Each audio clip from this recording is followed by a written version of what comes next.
Bismillahirrahmanirrahim. Assalamualaikum warahmatullahi wabarakatuh. Alhamdulillahirabbil alamin. Wassalatu wassalamu ala asyrafil anbiya'i wal mursalin Sayyidina Muhammadin wa ala alihi wa ashabihi ajmain, amma ba'du. Puji dan syukur marilah kita panjatkan kehadirat Ilahi Robbi atas karunia-Nya kita bisa bersama-sama berkumpul walaupun dengan cara yang berbeda. Dan kita masih diberi kesehatan untuk menjalani aktivitas yang bermanfaat. Semoga segala aktivitas yang kita lakukan diridhoi oleh Allah Subhanahu wa taala dan dapat bermanfaat bagi umat lain.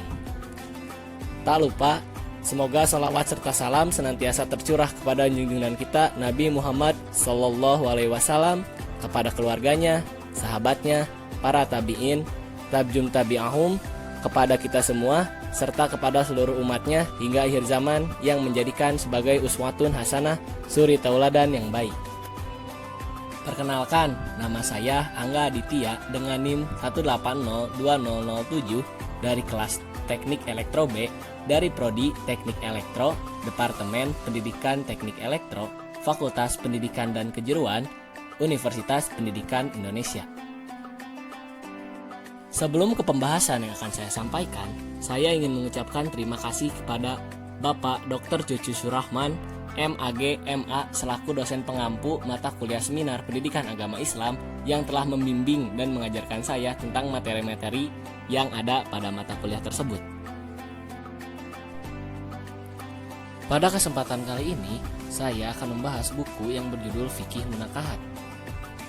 Buku ini ditulis oleh Muhammad Ali yang diterbitkan oleh C.V. Laduni Alif Fatama dengan cetakan pertama tahun 2017, cetakan kedua tahun 2018, dan cetakan ketiga tahun 2020 dengan 168 halaman dan 10 bab. Buku Fikih Munakahat ini merupakan pegangan para mahasiswa dan sebagai sumber tambahan dalam mempelajari tentang munakahat. Buku ini disusun sesuai kebutuhan mahasiswa. Buku ini membahas tentang anjuran untuk menikah, pernikahan, hukum pernikahan, dan memilih pasangan dalam Islam, wanita yang haram dinikahi, hitbah, wali nikah, ijab qabul, mahar atau mas kawin, serta walimul urs.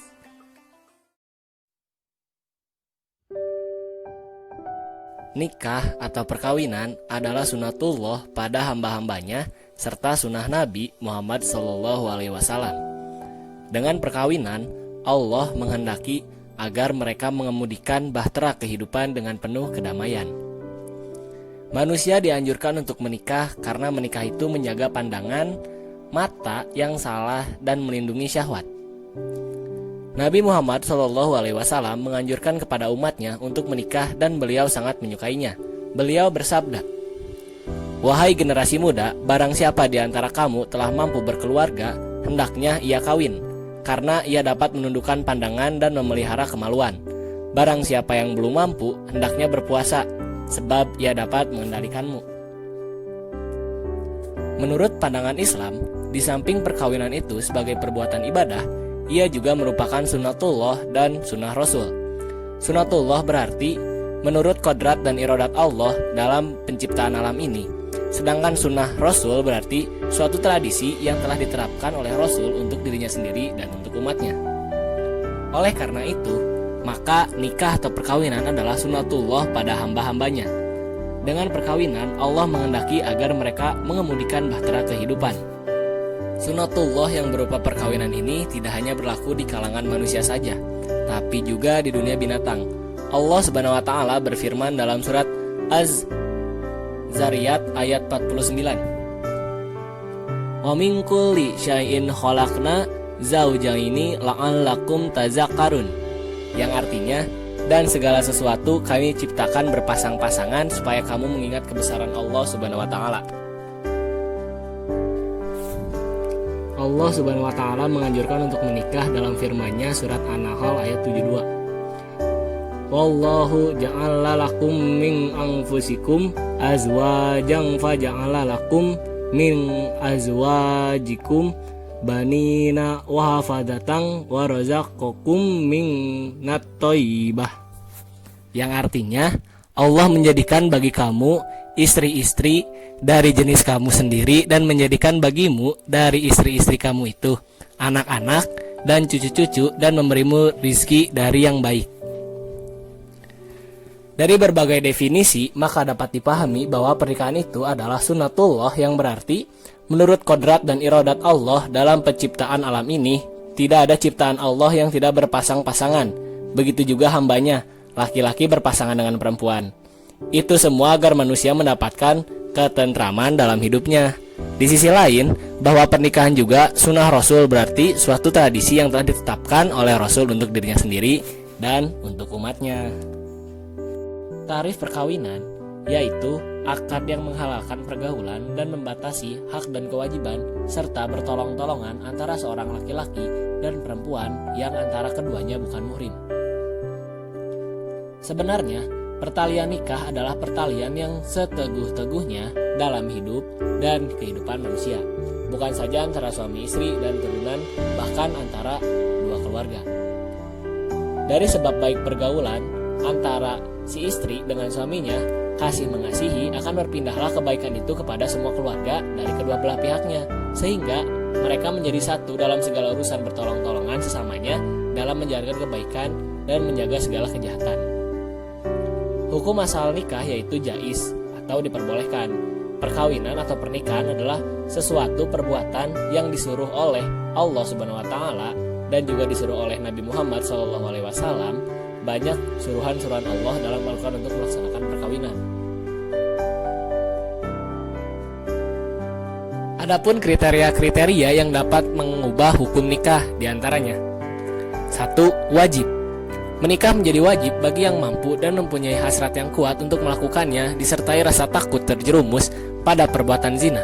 Alasannya, menjaga kehormatan dan kesucian diri dari perbuatan haram adalah wajib. Hal ini tidak dapat dilakukan kecuali melalui menikah. Yang kedua adalah sunnah. Orang yang mempunyai hasrat menikah dan mampu tapi masih menjaga diri dari terjerumus kepada perbuatan yang diharamkan Allah Subhanahu wa taala, maka hukum menikah baginya adalah mustahab atau sunnah. Tapi lebih baik menikah daripada memujang dengan alasan hendak konsentrasi beribadah, karena cara hidup rahbaniyah sama sekali bukan ajaran Islam. Yang ketiga adalah haram. Hukum menikah menjadi haram bagi orang yang tidak dapat memenuhi hak istri baik dalam hubungan seks maupun nafkah, karena tidak mampu sedangkan hasrat melakukannya cukup besar. Yang keempat adalah makruh. Nikah menjadi makruh bagi orang yang tidak sanggup memenuhi hak-hak sang istri, baik dalam hubungan seks maupun nafkah, tapi tidak membahayakan wanita. Seperti bila sang wanita kaya dan tidak memiliki dorongan nafsu yang kuat untuk melakukan hubungan seks, sedangkan jika dengan kondisi itu dia tidak dapat menjalankan beberapa amal ibadah atau menghambatnya mencari ilmu, maka tingkat makruhnya semakin tinggi. Yang kelima adalah mubah. Hukum menikah menjadi mubah apabila semua dorongan dan halangan menikah tersebut tidak ada.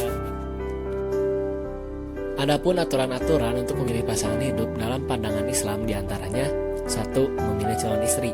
Rasulullah SAW bersabda, yang artinya wanita dinikahi karena 4 alasan: karena harta, keluarga, kecantikan, dan ketaatannya kepada agama.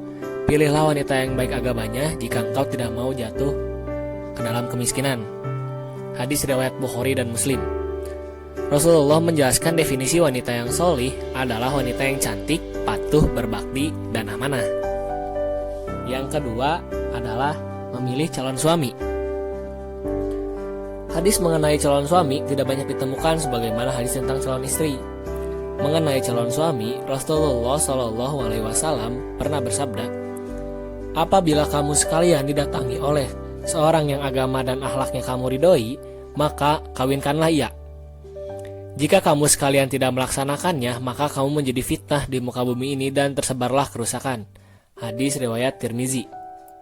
Pernikahan yang baik dilandasi keinginan untuk memelihara keturunan, tempat menyemaikan bibit iman, melahirkan keluarga sehat, serta memenuhi dorongan rasa aman, sejahtera, sakinah, penuh mawadah, dan rahmah. Oleh karena itu, pemilihan pasangan sebelum nikah pun menjadi kepedulian utama dalam merancang pendidikan anak. Bagi seorang laki-laki, ada wanita yang haram untuk dinikahi, yaitu mahram. Mahram adalah wanita-wanita yang haram dinikahi oleh seorang laki-laki.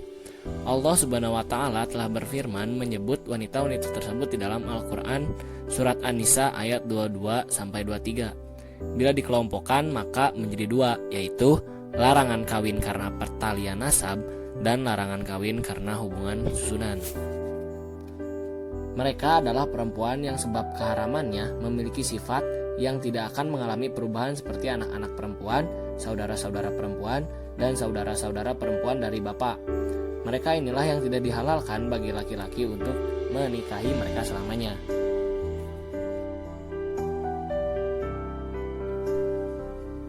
Mahram dalam surat An-Nisa ayat 22-24 yang artinya, dan janganlah kamu kawini wanita-wanita yang telah dikawini oleh ayahmu, terkecuali pada masa yang telah lampau.